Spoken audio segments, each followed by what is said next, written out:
Halo, assalamualaikum warahmatullahi wabarakatuh. Selamat malam. Oke, baik. Malam ini saya, Mbak Kiki, akan bergabung bersama teman-teman di Siap Sarjana untuk live bersama dengan Tete Ira. Oke, sebelum Tete Ira bergabung dengan kita, saya akan menyapa teman-teman Siap Sarjana dulu. Halo, selamat malam Soliha, Ega yang sudah bergabung. Terima kasih ya udah bergabung di Siap Sarjana. Ya, ada Mbak Indah Permatasari juga. Selamat malam. Halo, ada Mbak Diah Ajeng Purwani. Selamat malam Mbak Diah, Mbak Ajeng. Oke, mana nih teman-teman dari Siap Sarjana? Udah pada gabung live nggak dengan kita? Tentunya. Oke, halo Kak. Iya, Kifti Hafiza. Halo Kak Kifti. Terus ada Mbak Fatma, Mbak Evi, Mbak Novi. Selamat malam juga bergabung dengan saya di Siap Sarjana. Oke, teman-teman Siap Sarjana, malam ini bincang-bincang santai kita pasti akan lebih seru karena ya pastinya kita akan bergabung bersama Tete Ira. Oke, kalau kalian suka TikTokan, pasti kalian tahu deh Tete Ira itu yang mana, yang booming di TikTok dengan pengetahuannya dan dengan materi yang dia sampaikan dengan cara yang berbeda seperti itu. Oke, ya, ini kita sambil menunggu Tete Ira untuk bergabung. Oke, teman-teman bisa disebutkan asalnya dari mana aja nih? Assalamualaikum kakak. Waalaikumsalam Kak Listardi. Oke, bisa disebutkan ini dari mana aja nih asal-asal teman-teman di Siap Sarjana. Oke, selamat bergabung juga buat siapa ini ya. Oke, Mbak Kifti dari Purwokerto. Oke, kebetulan saya perkenalkan diri dulu. Saya Mbak Kiki Lusri Zanuri, panggil Mbak Kiki aja. Asalnya dari Kabupaten Sintang, Provinsi Kalimantan Barat. Oke, ada yang dari Medan, Mbak Indah Permatasari. Oh iya, ada Mbak Rika juga. Halo dari Jogja. Aman-aman ya semuanya. Tetap harus jaga kesehatan ya, tetap wajib pakai masker, jaga jarak, jangan lupa cuci tangan. Dan yang pastinya jangan lupa untuk selalu bahagia. Oke? Karena apa? Karena bisa meningkatkan imunitas tubuh kita. Oke, ini Mas Wahyu. Salam juga ya Mas dari Riau. Terus ada Kak Epi dari Ponorogo, Jawa Timur. Hai Kak Hairun dari Makassar. Oke, ada Mbak Anggun dari Brebes. Iya. Oke, gimana nih kabarnya teman-teman semua? Cuaca malam ini hujan apa cerah ya? Alhamdulillah di Kabupaten Sintang pada malam hari ini cuacanya sangat cerah secara hati saya. Cile. Oke. Oh, ini Kak Rika ada tanya, Kak Kiki mahasiswa ya? Aduh, terima kasih. Sepertinya saya masih seperti mahasiswa. Oke, saya perkenalkan diri juga. Kebetulan pada saat ini saya sebagai dosen di Sekolah Tinggi Ilmu Kesehatan Kapolsaya Sintang. Nah, kebetulan home base saya ada di Prodi Kesehatan Masyarakat. Tapi keilmuan saya itu adalah psikolog klinis. Jadi saya juga membuka biro praktek mandiri namanya Key Consulting seperti itu. Nah, jadi ini senang nih kalau buat teman-teman yang pengen cerita, pengen curhat mengenai bagaimana sih tips-tips menghadapi misalnya untuk kelulusan, terus mengerjakan proposal skripsi sampai akhirnya penyelesaian skripsi. Nah, itu nanti akan kita kupas tuntas bersama Teh Ira pada tema kita malam ini ya, teman-teman Siap Sarjana ya. Oke, alhamdulillah baik Kak. Oke, harus tetap semangat ya teman-teman siap sarjana untuk menyelesaikan skripsinya. Iya, ini. Halo, ada Mbak Andini baru bergabung juga. Ada Mbak Rizky, ada Mbak Durotul Masudah, ada yang dari Sleman, ada Mbak Sihotang. Oke, ini kayaknya dari Medan ya, mbaknya ya. Oke, baik, ini. Oh, oke. Ternyata teman-teman siap sarjana, Teh Ira yang malam ini akan jadi narasumber kita. Ternyata dia punya TikTok nih. Nah, di TikToknya itu dia terkenal dengan panggilan Bu Ira. Kalau teman-teman suka main TikTok, pasti teman-teman tahu yang mana namanya Bu Ira yang ada di TikTok ya. Oke, kita sambil menunggu Teh Ira untuk bergabung.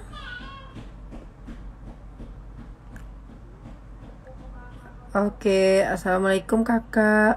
Waalaikumsalam warahmatullahi wabarakatuh. Iya.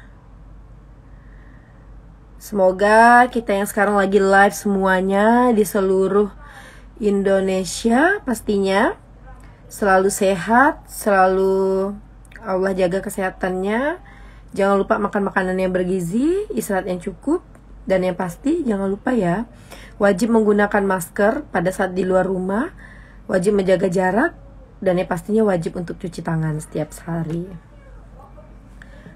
Oke, ini ada nanya. Iya, Bu Ira suka ngasih tips. Iya, benar banget. Di TikToknya Bu Ira terkenal suka ngasih tips ya. Tips yang ketika mahasiswa pengen curhat dan lain sebagainya. Oke.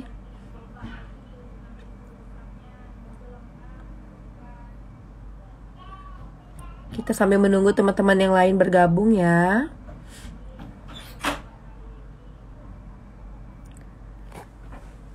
Selamat bergabung Mas Asep Maltas. Oke, ini ada siapa lagi? Ada Sherly Utami, Yumnahat.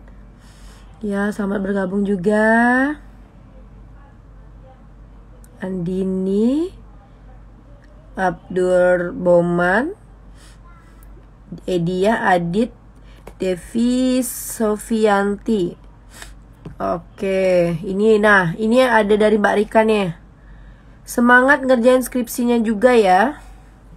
Oke, buat teman-teman siap sarjana yang malam ini live bergabung sama kita, jangan lupa untuk selalu memotivasi diri kalian dalam mengerjakan penyelesaian skripsi. Oke, apalagi sekarang di masa pandemi ini, memang motivasi kita pasti naik turun ya.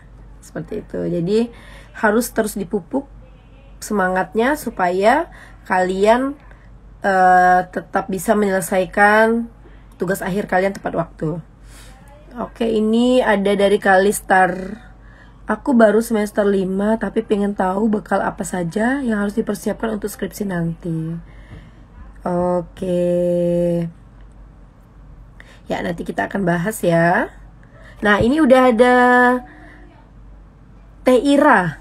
Oke ya, saya terima dulu ya permintaan Teh Ira bergabung bersama kita. Halo Mbak Riani Astuti, terima kasih sudah hadir.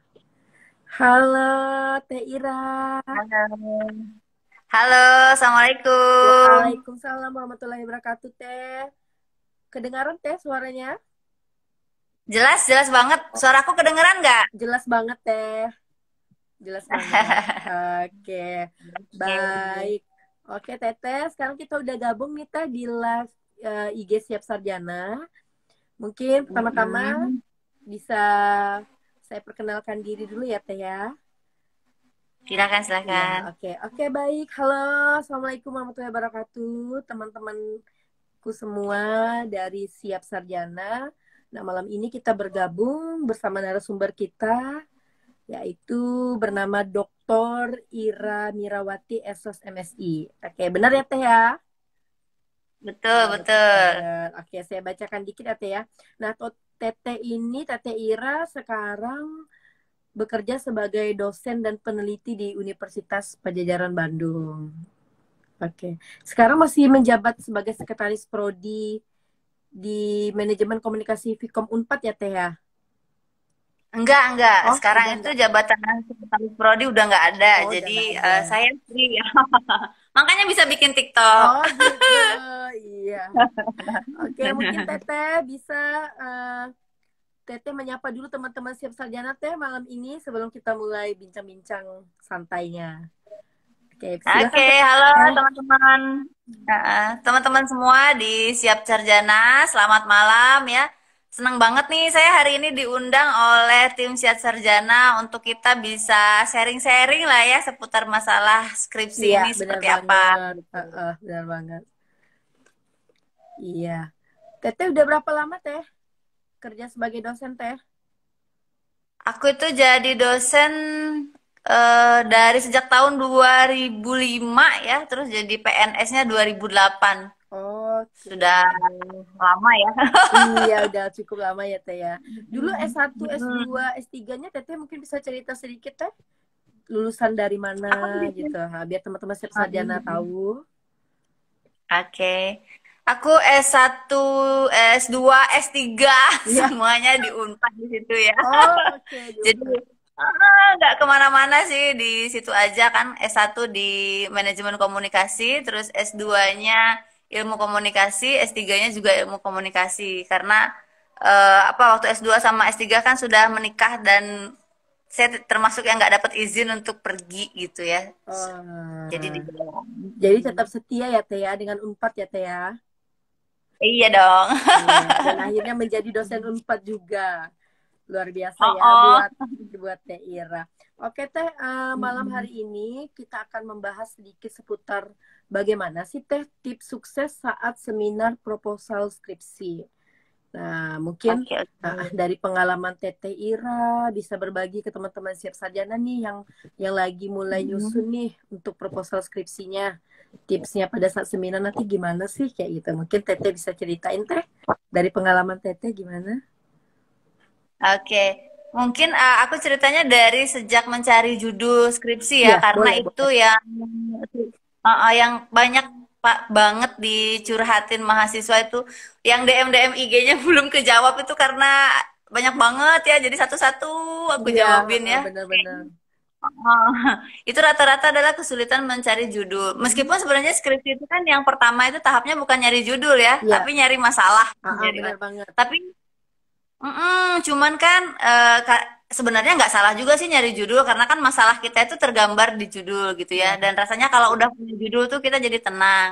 Nah, kadang mahasiswa itu apa ya mungkin takut kalau misalnya googling apakah iya, nanti bisa diterima atau enggak. Sebenarnya nggak salah loh. Saya aja eh, S1 sih karena nggak musim internet ya. Dulu iya mah kita kan nggak ada benar-benar. internet tahun Benar banget. 99 ya. Oh, sejam masih bayar 3.500 tuh dulu. Kalau S2 atau S3 saya aja tuh sama kok. Jadi nyari judul penelitian itu tetap buka-buka internet gitu ya. Orang tuh udah meneliti apa. Nah, kita kita bisa mengikuti apa yang sudah dia lakukan tapi ganti objeknya, ganti lokasi. Tapi nggak menjiplak ya, Iya, cuman mengambil idenya dan meneruskan. Nah, atau kita meneruskan risetnya dia sudah apa, lalu kita lanjutkan. Oh, kalau gitu kita ke depannya lebih maju sedikit. Tapi tetap kita googling-googling ya, cari iya. baik itu penelitian yang di dalam negeri ataupun di luar negeri. Itu kan banyak banget tuh, ada ribuan penelitian. Pilih aja 3 atau 5 yang kira-kira mungkin gitu. Setelah itu kita diskusikan sama dosen. Jadi datang ke dosen itu jangan blank, belum tahu apapun karena itu memperlama ya, Iya. memperlama banget prosesnya. Dan mungkin jangan berkata ke dosennya, aduh aku harus skripsi apa gitu ya, karena ya tadi ya jadi lama gitu. Lebih Iya. baik kita sudah siap gitu. Nah, baru kemudian nanti kalau dosen pembimbingnya ACC, kita bikin proposal bisa lebih cepat. Dan itu juga struktur dan lain-lain, cara membuatnya juga kita lihat dari, selain memperhatikan format yang ada di kampus, juga lihat apa yang sudah orang lain buat gitu. Baca aja di internet, mencontoh struktur dan lain-lain gitu. Oke, Mm-mm. jadi memang sebelum kita menulis judul skripsi teh, berarti kita harus ada based on data dulu ya teh ya, yang pastinya ya teh ya. Berdasarkan Iya data di betul. lapangan, terus kita cari Hmm. untuk perbandingan, misalnya cari dulu fenomena di internet itu apa sih, misalnya yang lagi booming misalnya. Apa Iya mungkin misalnya betul. teman-teman siap sarjana sekarang pengen tertarik nih, misalnya penelitiannya mengenai COVID ya teh ya. Ya, ya. Nah, Ah, bisa. ah. Heeh. Dari COVID kan bisa, Mm-mm. sekarang kan kita ngisi lewat Google Form ya, Iya, ya memudahkan untuk pengumpulan datanya mengisi gitu ya. ya lah datanya. Mm-mm. Oke teh, Mm-mm. setelah itu teh apalagi teh yang dilakukan setelah eh, tadi kita mempersiapkan datanya untuk dibawa ke pembimbing. Setelah itu Mm-mm. tahapan-tahapan apa lagi yang kita lakukan teh? Mungkin bisa diceritain. Nah, iya, kita menyusun proposalnya itu ya, misalnya kalau latar belakang itu isinya, kalau latar belakang itu yang mengarahkan kita sampai ke masalahnya tuh apa sih. Jadi kita pasti menceritakan kondisi ideal tuh seharusnya seperti apa, tapi kondisi yang ada di fenomena yang akan kita teliti ini seperti apa, lalu ada masalah apa. Nah, Ya. itu yang ingin kita tahu ya, sebenarnya hal menarik apa tuh di antara kondisi ini yang harus kita ketahui. Nah, baru kemudian kalau struktur proposal itu kan ada rumusan masalah ya. Ini biasanya mirip dengan judul skripsinya, cuman tinggal dikasih kata tanya ya. Oh Nah, ya. kemudian setelah rumusan masalah, baru kemudian identifikasi masalah yang merupakan hal-hal detail yang akan kita Mm-mm. tanyakan untuk menjawab rumusan masalah gitu ya. Terus bab 2 itu baru studi literatur dan lain-lain. Bab 3, nah yang paling penting itu ya, bab 1 sama bab 3 Tiga kalau dalam, jadi penulisan. pendahuluan sama metode Iya ya benar kalau dalam, banget. kalau dalam seminar proposal, karena nanti apa pentingnya riset itu, lalu kemudian kamu mau menelitinya gimana, cara apa yang akan kamu lakukan gitu ya kan, itu yang penting banget. Iya, Mm-mm. benar banget tuh. Nah, teman-teman Bu siap sarjana udah dengar kan tadi penjelasan dari Tete Ira. Yang paling penting di dalam proses pembuatan skripsi itu adalah bab satu pendahuluannya teh ya, terus bab 3 dari metode Mm-mm. penelitiannya. Karena tinjauan teori Mm-mm. nanti bisa menyesuaikan teh ya yang Ya betul. digunakan nantinya. Oke, Teteh Mm-mm. kalau di Unpad itu ada berapa tahapan teh untuk seminar sidang skripsinya teh? Kan ada yang biasa 3 kali sidang, terus ada 3 kali atau 2 kali. Kalau pengalaman di Unpad gimana teh?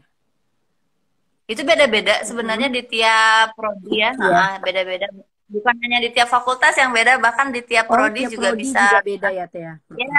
bisa berbeda. Misalnya kalau di prodi saya tuh hanya ada 2 sidang. Iya, Sidang seminar ya seminar namanya, betul. dan langsung ke sidang skripsi. Ya, Iya. dulu ada kompre, tapi kemudian dihilangkan karena terlalu menakutkan bagi mahasiswa, dan kok jadi lama kata kita teh lulusnya, udah dihilangkan aja, disatukan aja dengan sidang skripsi gitu ya. Oh, Tapi ada yang oke. masih ada gitu. Jadi beda-beda sih kalau di tiap prodi. Oh gitu, Mm-mm. iya.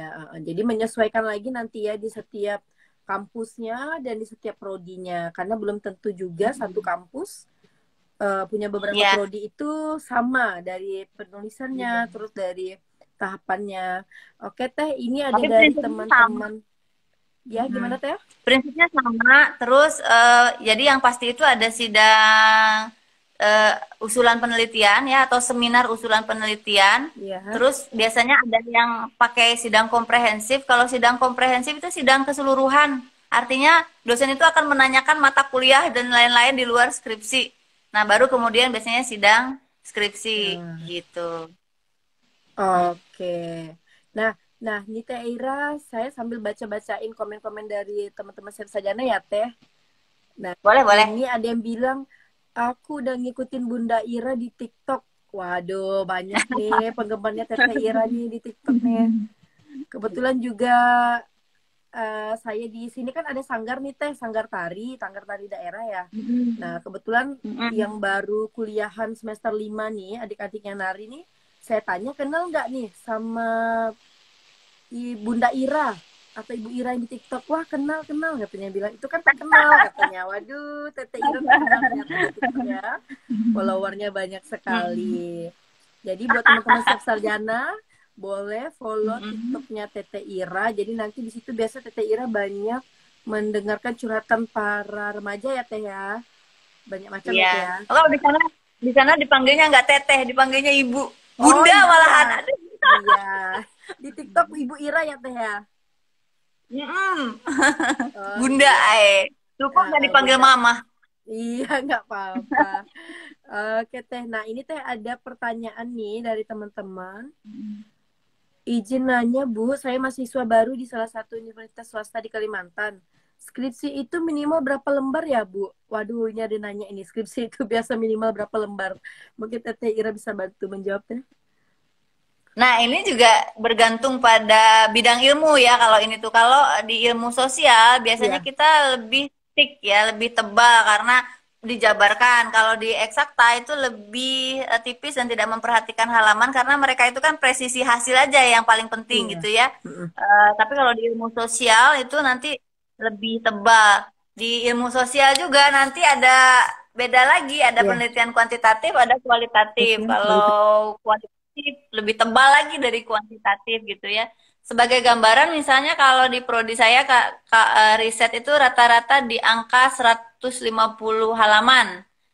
Itu sudah tergolong yang minimum ya. Bisa sampai 150 halaman sampai 300 halaman mahasiswa itu bikin Oh skripsi. iya. Mm-mm. Heeh. Tapi eh, apa? Tapi sebenarnya kualitas skripsi juga tidak bergantung pada halaman sih. Hanya memang biasanya ya kalau secara logika harusnya bab 4 itu adalah yang paling tebal karena dia Mm-mm. hasil dan pembahasan gitu. Iya. Dibandingkan bab-bab yang lainnya. Mm-mm.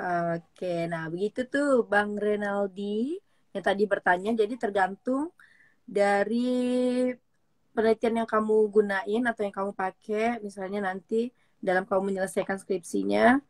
Jadi sebenarnya tidak ada batasan tertentu ya Teh ya untuk Mm-mm. skripsi. Tapi sih biasanya normalnya sih dari seratusan, 100 lah ya Teh ya. Minimal misalnya seratusan lah, Ya kalau kalau 100 lebih. eksakta itu di 100.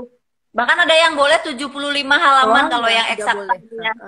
80-an itu Gitu. udah boleh. Jadi nanti Iya. untuk Bang Renaldi nggak usah pikirin lembar halaman untuk skripsinya ya. Tapi nanti bagaimana Heeh. konten dari isi skripsinya yang penting. Seperti itu. Iya, Nah, betul ini betul. juga ada pertanyaan Teh dari Mbak Suci. Apakah untuk referensi hanya boleh dari 10 tahun terakhir Teh? Nah, apakah ada aturan baku Teh atau gimana nih buat teman-teman siap sarjana? Oke, pada umumnya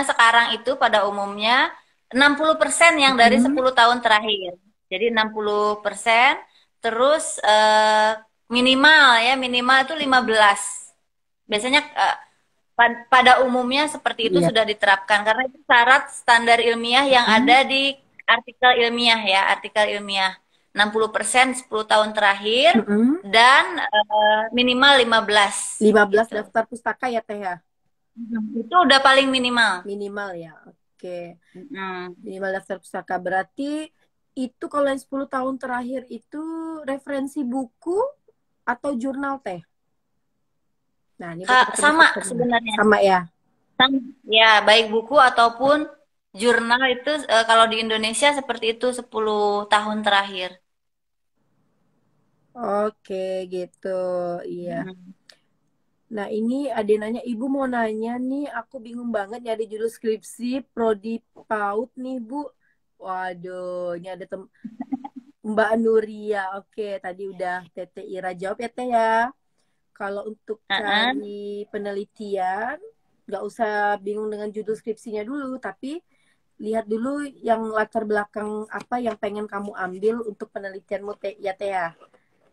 Uh-uh. Jadi Atau judul, gini Nuria, uh, mungkin mungkin kalau enaknya misalnya nanti Nuria pengen ngobrol sama dosen ya. iya, Nah kan suka gini ya sama mahasiswa saya juga, Bu, aku bingung mau nyari neliti judul. apa gitu. Nah, iya jangan gitu. Nanti kita juga apa tuh kan banyak gitu ya. Jadi Iya, baiknya Nuria misalnya nih Bu, aku punya bikin aja tuh alternatif masih banyak gitu ya tulis. Kira-kira kalau ini memungkinkan nggak saya riset? Biasanya nanti dosennya akan banyak nanya tuh, iya, Ini apa? Terus kamu rencananya ke siapa? Tapi dosen itu bertanya sebenarnya dia dalam rangka meyakinkan kita sendiri ya, ke iya, benar. mahasiswanya apakah kamu bisa gitu neliti itu.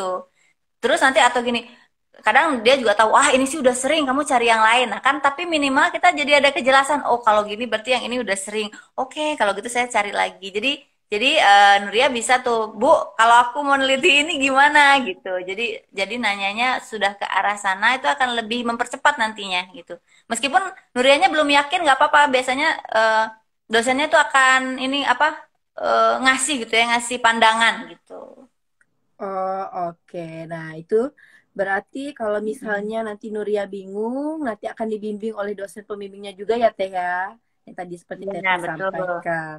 Oke, Nah, ini sambil menyapa juga ya, Teh ya. Ini ada Pak Abil, terus ada Bu Novin Yetiani. Halo, selamat malam juga udah bergabung dengan kita. Ini kebetulan teman-teman saya, Teh. Sama-sama oh, dos, yang iya, sama-sama dosen di Stikes Kampus Raya Sintang. halo. Ya, ini ada Bu Niken juga. Aduh, dibilang keren. Teh Ira katanya. Ada Mas Lukman Nusa Halo, Mbak juga. Niken. Iya. Nah, ini Teh ada juga yang nanya nih Teh. Dari Mbak Mm-mm. atau Mas ini ya, Rizky. Bu, aku masih bingung dengan plagiarisme. Nah, itu Teh dia. Ah, ah. Masih bingung Oke, dengan ini aku plagiar. agak karena kemarin tuh konten aku sehari tentang plagiarism ya. Iya. Jadi kan sekarang itu udah mulai musim kampus-kampus itu meminta mahasiswa Turnitin. sebelum sidang skripsi Tes turnitin. melampirkan ya tes Turnitin. Tes Eh, turnitin. Tes baik. untuk uji Hmm. plagiat ya Teh ya. Iya, betul. Bagusnya tuh memang minta ke apa, nanya-nanya ke perpustakaan kampus ya. Biasanya Hmm. mereka punya. Terus gimana caranya kalau mahasiswa mau tes Turnitin, karena tes plagiarism yang lain itu selain jumlah katanya terbatas juga hasilnya kurang akurat. Terus dia nggak ngasih tahu kadang di mana letak samanya, padahal kan yang samanya itu yang harus dicek. Iya. Nah, kemudian kalau misalnya apa yang kita kutip itu sama, kan kita jangan dihilangkan ya, tapi kita melakukan parafrase aja, pengubahan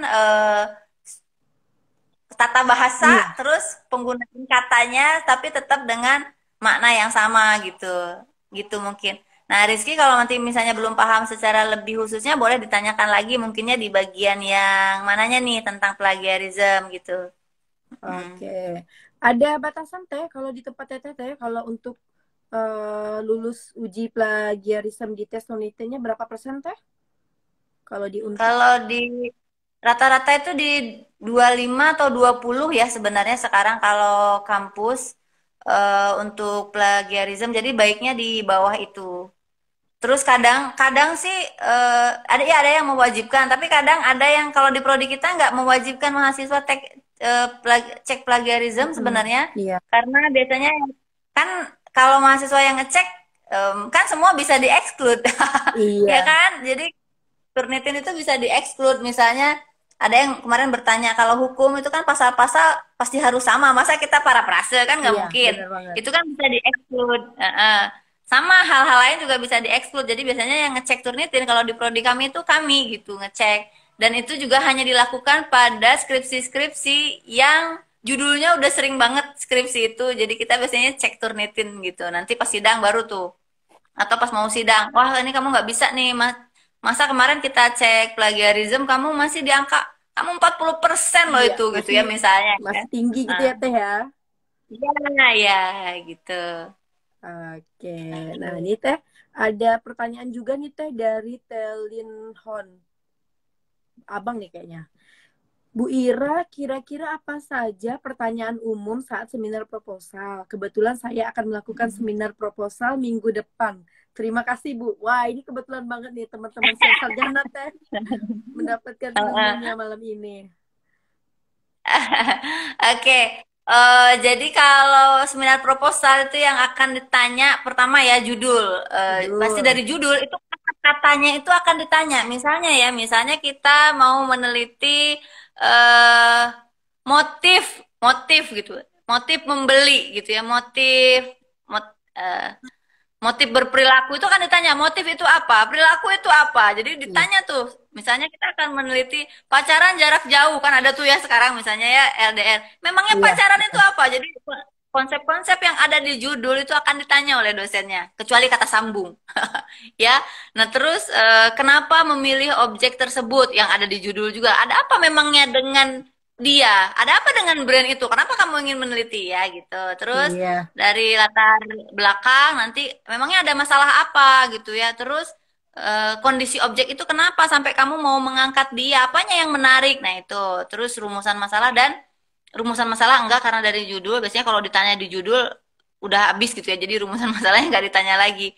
Nah, tapi yang ditanya tuh identifikasi masalah atau penurunan dari rumusan masalah ke dalam pertanyaan-pertanyaan yang lebih spesifik. Nah, pertanyaan itu suka ditanya, kamu nuruninnya dari mana? Ini sampai dapat pertanyaan-pertanyaan ini. Itu kan pertanyaan-pertanyaan kecil.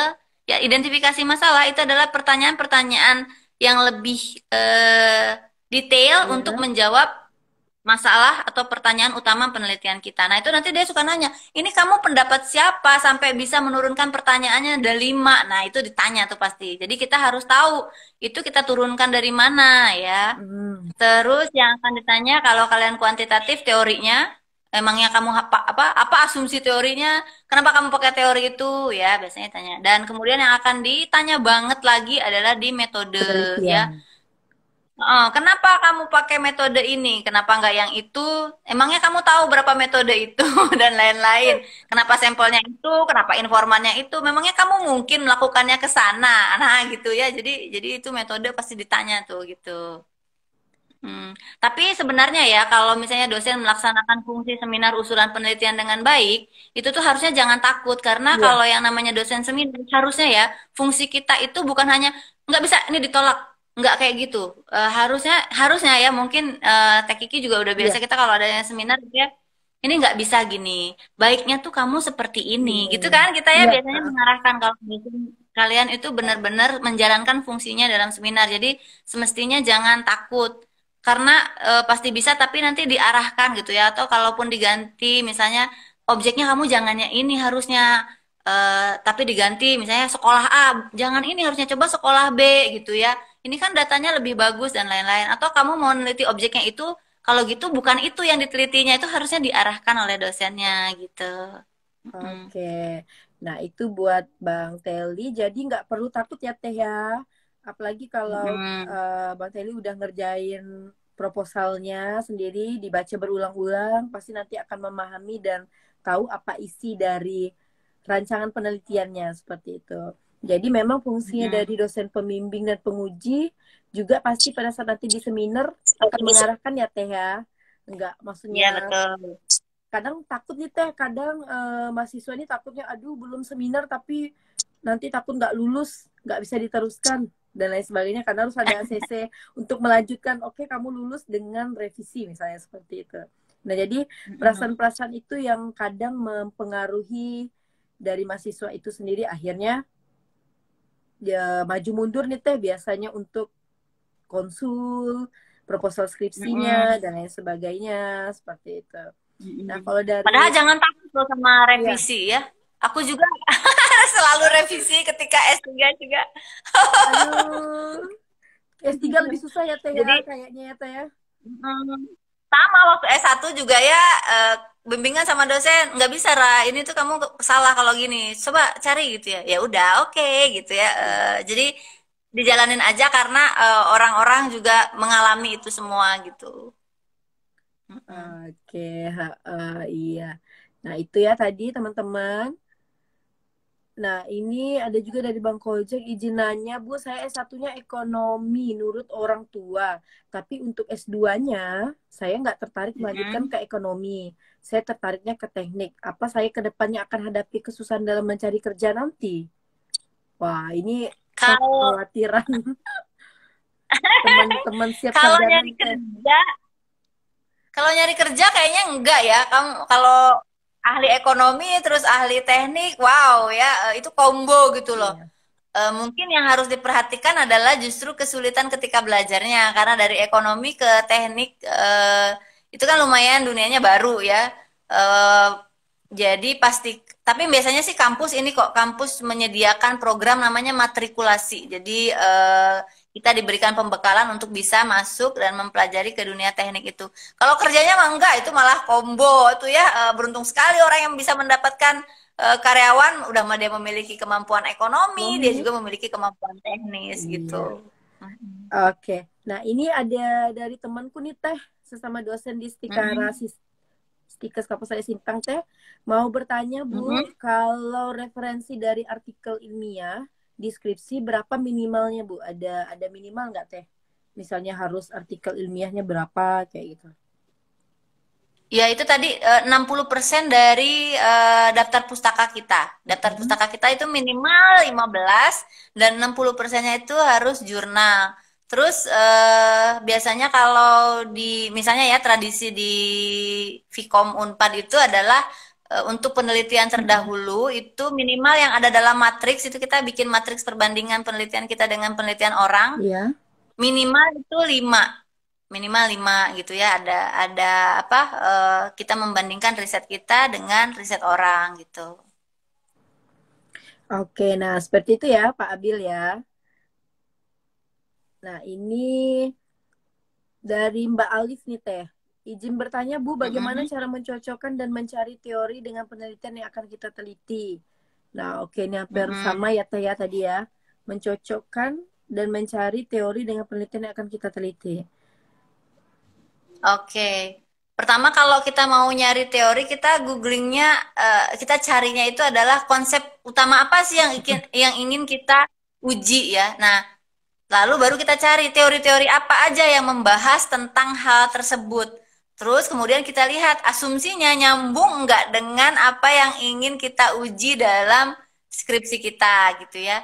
Teori itu wajibnya di penelitian kuantitatif di mana kita memang harus menguji teori gitu ya. Kalau untuk penelitian kualitatif, teori itu hanya menjadi apa ya seperti arah gitu, arah Iya. aja, arah kita melangkah supaya nggak terlalu kesana kemari. Ada teori yang bisa agak membimbing kita gitu ya. Nah, tapi kalau teori yang yang paling strict itu kalau di penelitian kuantitatif. Terus saya sih kalau nyari teori biasanya juga nggak langsung mentah gitu ya, cari aja penelitian orang dengan menggunakan variabel yang sama dengan riset saya, dia pakai teori apa, terus cocok nggak kira-kira sama riset saya gitu ya, paling gitu, Iya. suka nyarinya eh, googling adalah jalan ninjaku. Emang seperti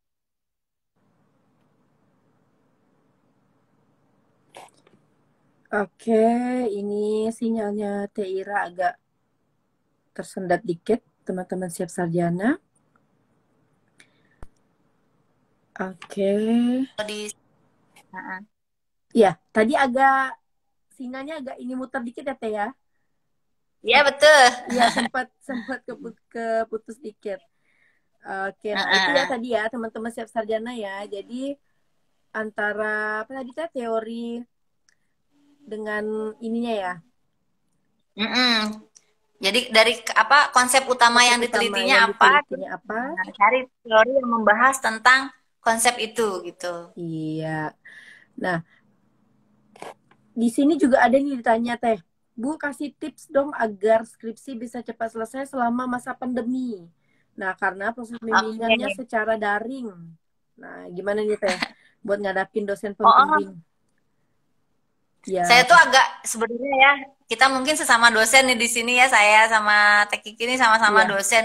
Kadang kita suka bertanya-tanya nggak sih Teh, dosen-dosen tuh kalau yang nggak ngejawab chat mahasiswa tuh ngapain sih mereka gitu kan, sama ya iya, pertanyaan kita ya, ya, benar, karena benar banget Teh, benar banget. mereka sibuk apa sih gitu ya. Gitu. Sebenarnya kan tinggal jawab aja ke mahasiswa, oke, ya bisa. Dan sebenarnya kalau masa daring sekalipun mereka itu tetap berkewajiban untuk Iya, membimbing kalian. Misalnya saya kalau sama mahasiswa ya bimbingannya pakai Zoom. Kadang saya coret-coret, saya kembalikan kalau anaknya nggak ngerti ya kita Zoom itu jalan gitu ya. Eh, ya, nggak itu apa mereka itu tidak boleh mengabaikan kewajibannya dalam membimbingnya. Jadi makanya saya juga sama gregetannya sama kalian. Jadi kalau ada dosen yang misalnya nggak jawab chat mahasiswa teh, dia tuh sibuk apa sih sebenarnya? Atau bahkan nih kasihan banget nih, banyak yang saya bilang kan kalau misalnya nggak dibalas chatnya 3 hari atau seminggu kemudian chat lagi aja. Kalau nggak dibalas chat lagi, terus banyak yang gini dong bilangnya, Bu aku malah diblokir. itu punya masalah apa sih sebenarnya dosennya gitu ya kan, karena sebenarnya mahasiswa itu tetap punya haknya untuk bimbingan gitu.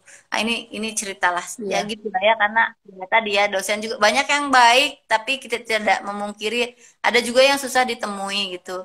Nah mungkin tadi kalau untuk pandemi ini supaya skripsi bisa tetap selesai cepat, tepat waktu apa yang harus kita lakukan, memang risetnya kita cari yang tidak harus berhubungan dengan banyak orang. Terus kalau jangan takut untuk mengontak dosennya karena mereka iya. itu meskipun pandemi tetap berkewajiban untuk membimbing gitu. Kalau misalnya nggak bisa dikontak juga, jangan takut curhat ke pembimbing satunya atau curhat juga ke dosen wali. Curhat ya, bukan ngelaporin Iya. jelek-jelek ya, kita curhat aja. Aduh, saya gimana ya? Sementara orang tua saya misalnya sudah meminta saya untuk skripsinya lancar, tapi ini kok nggak dibalas. Ke Kaprodi juga ya. Biasanya sih mayoritas Kaprodi itu akan membantu ya, membantu menanyakan ke dosennya ini kenapa gitu, mahasiswanya kok nggak dibalas gitu. Itu mungkin ya. Tapi kalau cari risetnya sih yang mudah-mudah yang nggak harus ke orang-orang gitu. Iya, benar banget. Jadi di sini mahasiswanya dituntut harus aktif ya Teh ya. Kalau Iya misalnya betul. mahasiswanya nggak dibalas chatnya sama dosennya, mungkin boleh dihubungin terus, misalnya lewat via WA, tapi dengan cara dan tata etika yang baik, pastinya untuk melihat jam menghubungi ya Teh ya, jam kerja Mm-mm. dari dosennya. Nah, kalau kayak Tete Ira mungkin kayaknya orangnya enak banget nih buat konsul bimbingan misalnya kayak gitu. Mungkin jam malam juga kalau misalnya pas ketemu Tete di TikTok, mungkin bisa nanya ya Teh ya. Jadi pas kebetulan seperti Tapi itu. cuman memang sekarang kayak di TikTok atau Mm-mm. di DM juga ya, kadang karena kesibukan saya juga jadi lama, ini ada yang 2 minggu juga belum dibalas. Iya, Aduh, saya tuh minta maaf banget ya. Terus nggak semua juga bisa saya jawab pertanyaan. jawab. Karena misalnya ya tiba-tiba ada yang bertanya, Bu, saya minta judul skripsi, prodinya apa, metalurgi. Aduh, ampun ya, saya nggak tahu gitu ya.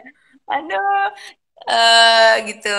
Tapi sedang berusaha untuk dijawab. Cuman memang butuh waktu juga menjawabnya ya, Iya, nah gitu. oke ini baik buat teman-teman siap sarjana. Kalau seandainya kalian DM Tira, jadi kalau misalnya ada yang belum terjawab, bukan karena Tira nggak mau jawab ya Teh ya, cuma karena mengkondisikan waktunya yang belum bisa menjawab semua pertanyaan teman-teman dari siap sarjana. Oh, ngantri, jadi jawab saya jawabnya dari yang terlama dulu. Oh ya, jadi Jawab. scroll scroll ke bawah gitu ya Teh ya, berarti. Scroll dulu ya. Oke. Nah, baik Teh. Selain yang tadi Teteh sampaikan untuk tipsnya Teh, tips saat seminar proposal skripsi selain mempersiapkan tadi dari latar belakang, terus pertanyaan-pertanyaan yang muncul. Selain itu apa lagi Teh? Kalau dari pribadi mahasiswanya sendiri Teh, misalnya yang Teteh bisa sampaikan untuk tips sukses saat seminar proposal skripsi nanti kayak gitu. Oke oke. Nah, memang saat sidang skripsi, sidang proposal itu attitude kita itu Ya. mempengaruhi. Nah, Ya, itu mempengaruhi pertama mood dosennya ya, dan itu akan kemudian mempengaruhi bagaimana cara dia menilai kita. Mungkin kita nggak usah menganggap negatif dulu karena dosen itu bukan trainer yang bisa, yang boleh cuman mengajarkan materi aja. Dosen itu pendidik sama seperti guru. Kami ya, itu punya kewajiban transfer of knowledge sama transfer of value. ya. Jadi kalau kami menganggap bahwa ada sikap dan perilaku yang harus dibenahi ya, biasanya kita agak memberikan pembelajaran gitu ya ke mahasiswa. Saya juga sama. Saya kalau di TikTok ramah, tapi kalau ke Iya. mahasiswa saya punya punya kewajiban untuk mendidik mereka. Jadi kalau mereka salah, saya kemarin misalnya di kelas, Iya. saya marah ke satu kelas gitu Iya. ya. Apa gara-gara karena mereka misalnya saya bertanya nggak ada yang ngacung, marah saya ya. Maksudnya ini tuh isu yang sangat penting. Kenapa kalian nggak ada yang bisa memberikan pandangan gitu kan? Iya. Nah, jadi karena gitu. Jadi sama saat sidang juga, jangan, mungkin kita nanti berbaik sangkanya itu bukan karena sentimen ya. Maksudnya tidak semua dosen yang berkeberatan dengan sikap kita itu karena sentimen, Iya. tapi bisa jadi karena ada sikap kita yang pertama misalnya ya ngeyel. Ngeyel Iya, kayaknya ngeyel bahasa. kita tuh boleh ngeyel. Ngeyel bahasa udah inilah ya, kalau bahasa Sunda nama kekeh. Ah, Iya, kekeh. tetap pada Iya. penderian perilakunya teh ya. Nah, tapi kan mungkin kita harus bisa membedakan mana berargumentasi dengan ngeyel. Nah, tadi juga pas tuh ada pertanyaan bagaimana membedakan arahan dosen sama dosen sedang menguji ya. Nah, kan ini ya, takutnya ketika kita ngikutin arahan dikira kita nggak kuat pondasi skripsinya.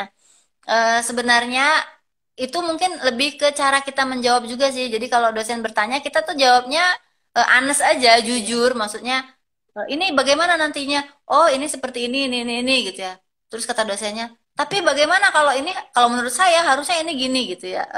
Kalau kalian memang punya pendapat, kemukakan saja. Tapi Pak, saya sudah melakukan survei. Ya. Menurut saya sih yang punya saya apa yang tadi saya sampaikan itu memungkinkan. Jadi cara sebenarnya cara ya gitu. Terus kata dosennya, tapi ini nanti hambatannya seperti ini loh gini-gini. Oh iya juga. Jadi maksudnya kalau kita juga menyadari bahwa oh iya ya itu hambatan ya nggak apa-apa akui aja. Ya benar Pak itu hambatan gitu ya. Jadi nggak masalah. Kita honest aja, jujur aja. Maksudnya sampaikan aja apa adanya gitu ya. Jadi jangan berpikir, ini dosen nih lagi nguji apa lagi ngasih arahan ya. Gue ikutin apa gue kasih perlawanan dulu. Enggak, jadi honest aja, jujur aja gitu.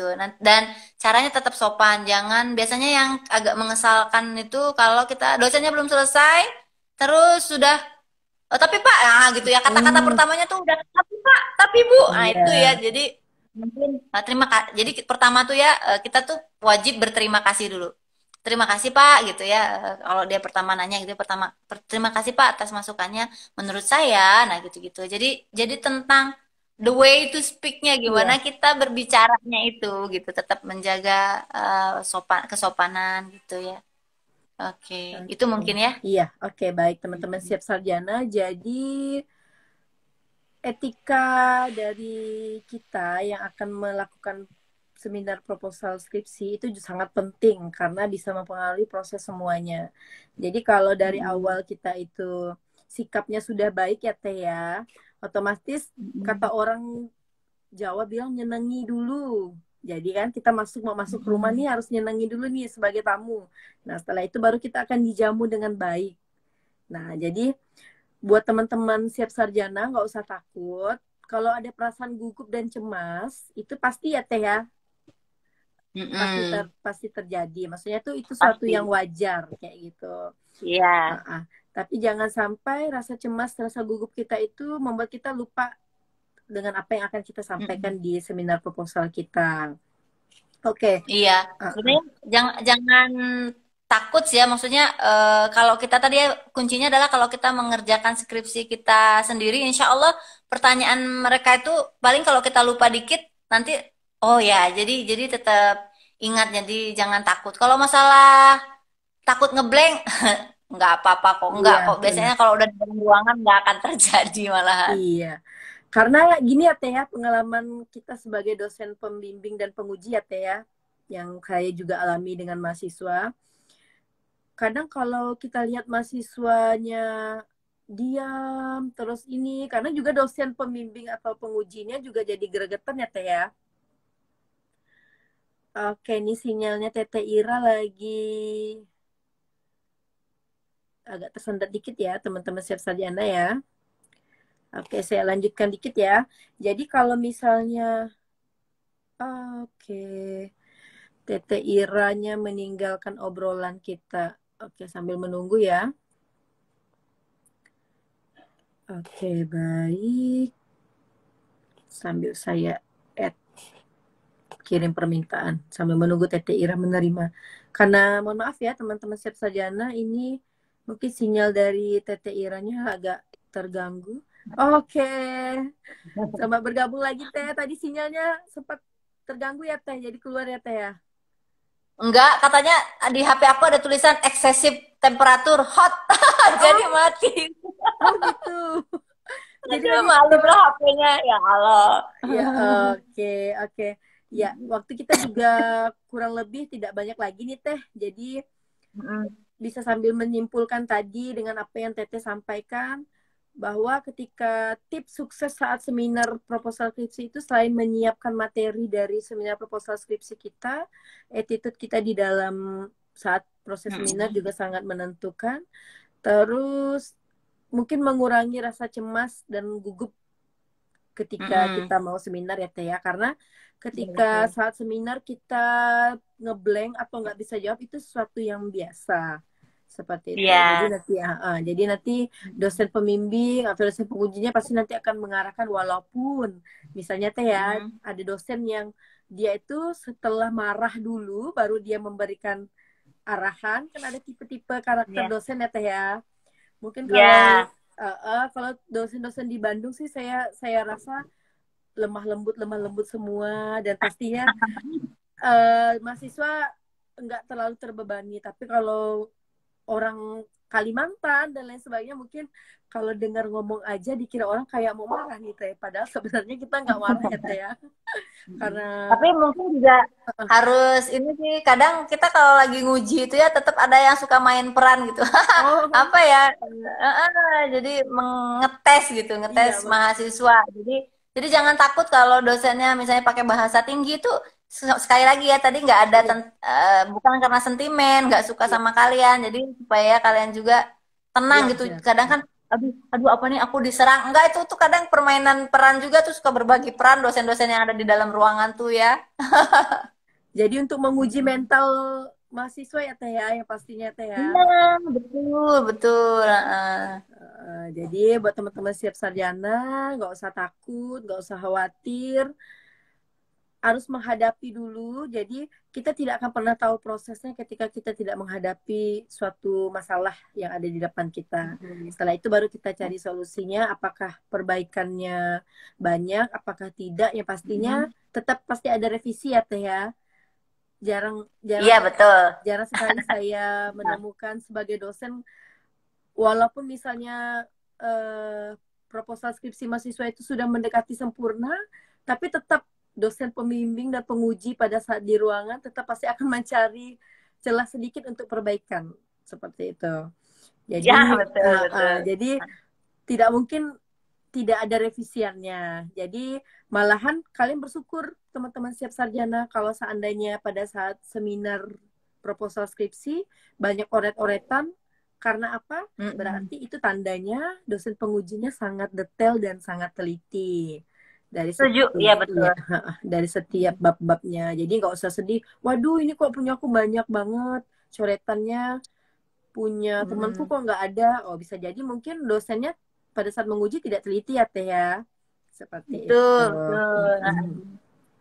Oke, selain itu apalagi Teh yang bisa Teteh bagiin mengenai informasi tips sukses saat seminar proposal skripsi Teh? Selain yang udah kita sebutkan Oke. tadi, Nah, sebenarnya ya itu ya tadi ya. Jadi kadang kita tuh suka takut duluan di Iya, awal sehingga kan apa ya, persangkaan kita tuh akan jadi kenyataan gitu loh. Kalau kita menganggap skripsinya sulit, maka itu jalannya akan terasa sulit buat kita gitu. Jadi kalau prinsipnya skripsi itu sebenarnya jalanin aja. Dan skripsi yang baik itu adalah skripsi yang selesai. Ada ya. Jadi eh, kadang juga mahasiswa mungkin ada yang sangat idealis, takut salah dan lain-lain, sehingga nggak mau ketemu dosennya karena takut salah iya, gitu. Bu, kan saya, kadang suka saya bilang tuh, coba diskusikan sama dosennya. Saya takut, Bu, saya takut salah. Lah, justru ketemu sama dosennya supaya tahu itu salah atau enggak. Jadi iya. kadang gitu ketakutan duluan ya, ketakutan duluan untuk bertemu dengan dosen gitu. Mm-mm. Oke, ya. Nah ini teman-teman siap sarjana, udah banyak tadi obrolan kita sama Tete Ira mengenai tips sukses saat seminar proposal. Jadi memang Mm-mm. ketika di dalam ruangan sidang atau ruangan seminar proposal, biasanya dosen itu dituntut untuk bermain peran tadi ya, supaya Mm-mm. melatih mental mahasiswa ketika ditanya dia lebih bisa menjawab apa yang akan ditanyakan seperti itu. Jadi memang sugesti positif dan negatif itu sangat mempengaruhi dari orang itu sendiri ya Teh ya. Tadi Iya, kesimpulannya bisa saya betul. sampaikan. Oke Teh, Oke. nah ini kan kita live-nya sampai jam setengah 9 ya Teh ya. Sekarang di HP saya Mm-mm. sudah menunjukkan 20:22. Oke, kita sambil ngobrol sedikit sebelum nanti Teteh ada sedikit closing kayak gitu ya Teh ya. Mm-mm. Oke, nah ini Teh ada pertanyaan satu Teh ya. Boleh ya Teh Mm-mm. ya. Ada yang Mm-mm. nanya nih. Oh, ada yang bilang nih, keren banget emang Bu Ira ini dosen paling bersemangat selalu kalau ngajar. Jadi aura kelas tuh positif aja rasanya. Nah, ini kayaknya mahasiswa Teteh nih. Halo Gasa, nih mahasiswa S2 nih, mahasiswa saya S2. Pinter nih anaknya nih. oh Oh. Gasa, Mbak Gasa Niba. Oke. Nah. Nah, ada beberapa juga. Nah, ini tadi ada yang ketinggalan. Aduh, ada yang ketinggalan. Tenang aja, live IG kita nanti akan di-save, bisa diputar di YouTube ya Teh ya. Jadi buat teman-teman yang Mm-mm. dari awal tadi tidak mengikuti, nanti bisa disimak kembali obrolan dari Teh Ira dan saya. Nah, Teh ini ada satu Teh, Bu saya mau tanya, disuruh meneliti tentang blog sama dosen. Karena kata dosen pembimbing saya, pembaca blog saat ini menurun dan saya disuruh untuk meneliti tentang itu, tapi saya masih bingung judulnya, Bu. Seperti itu. Nah, tentang blog nih, Teh. Oke, ini prodinya apa ya? Meneliti tentang blog. Blog. Biasanya, kalau gitu berarti kenapa menurun? Ditanyanya pembaca ya kalau gitu ya. Iya. Karena kan trennya kenapa menurun. Jadi kita mungkin mencari penelitiannya tentang sumber informasi. Nah, tapi ini ke siapa gitu nelitinya kan kalau pembaca blog. Jadi harus dispesifikin lagi kalau mau misalnya di kalangan remaja atau di kalangan ibu-ibu, di kalangan mahasiswa gitu ya. Iya. Nanti dispesifikin lagi terus kita tanya tentang persepsi atau resepsi mereka atau kalau di komunikasi ada teori uses and gratification ya. Mereka Iya. pemanfaatan blog itu sebenarnya untuk apa gitu. Itu mungkin ya kalau riset tentang karena trennya menurun, karena biasanya yang diteliti itu yang trennya lagi naik gitu kan. Iya, benar. Benar banget. Nah, kalau trennya lagi naik, kita nelitinya ke yang punya medianya. Tapi kalau trennya lagi turun, kita nanyanya ke audiens. Kenapa bisa mereka kemudian tidak mengakses lagi gitu. Oke. Nah, ini Mm-mm. ada dari Mbak Duna, Teh Ira. Bu Ira, saya mau nanya, Bu, kan sekarang masa pandemi. Nah, untuk referensi, misal dari jurnal, semua bagaimana, Bu? Boleh apa tidak? Apa harus ada referensi dari buku gitu, Bu? Oke, tadi sudah Teteh jelasin ya, Teh ya. Mm-mm. Persentasenya, Teh ya, tadi ya. Mm-mm. Ya, kalau Sekitar 15, 60%. iya, Sekarang itu 60. jurnal-jurnal tentang pandemi udah Udah banyak ya. banyak. Jadi iya, sudah banyak riset-riset tentang pandemi, terutama yang dari luar negeri. Jadi kalau di search di Google Scholar, memang sudah banyak data-data yang bisa kita ambil tentang pandemi gitu. Oke. Iya, terima Hmm. kasih banyak buat Teh Ira. Nah, di sini ada timer yang mengingatkan kita nih, Teh, bahwa waktunya tersisa 1 menit 40 detik. Oke, tetap berjalan. Oke, Teh, untuk closing sebelum terputus nih, Teh, mungkin ada Mm-mm. closing dulu dari Teteh yang bisa memberikan kata-kata motivasi untuk teman-teman siap sarjana, Teh. Oke, persilakan, Teh. Oke, jangan takut skripsi, pokoknya yang penting ngetik dan jalanin gitu ya. Ngetik dan jalanin aja. Oke, ngetik, jalanin, terus bahagia ya Teh ya. Terus kalau misalnya lagi penat, Mm-mm. lagi lelah, istirahat sebentar, habis itu kembali ke laptop lagi. Seperti itu. Iya betul. Iya. Heeh. Oke, Teteh masih di sana masih PSBB atau gimana Teh? Di Bandung? Mas, enggak kita udah ya Udah PSBB masuk. terbatas, transisi Oh, bisa oh. jalan-jalan. Oh, masih bisa jalan-jalan. Tapi tetap ya buat teman-teman siap sarjana, jangan lupa kalau keluar rumah wajib menggunakan masker, jaga jarak, dan wajib mencuci tangan. Dan ketika pulang dari kegiatan, langsung mandi ya Teh ya, bajunya langsung dicuci. Betul. Semoga didoakan Teteh Ira, sehat-sehat selalu ya Teh. Semoga kita selalu dalam lindungan Amin. Allah. Buat teman-teman siap sarjana juga, semoga selalu sehat, bahagia, supaya bisa meningkatkan imunitas kita menjadi lebih baik lagi. Amin. Amin, amin ya rabbal alamin. Oke Teh, semoga nanti bisa main-main ke Bandung ya Teh ya. Ayo, kami ayo, dari ditunggu. tim Siap Sarjana. Iya, nanti bisa mampir main ke tempat Tete Ira seperti itu. Oke Teh, ini waktunya sudah tersisa. Terima kasih atas waktunya. Assalamualaikum warahmatullahi wabarakatuh.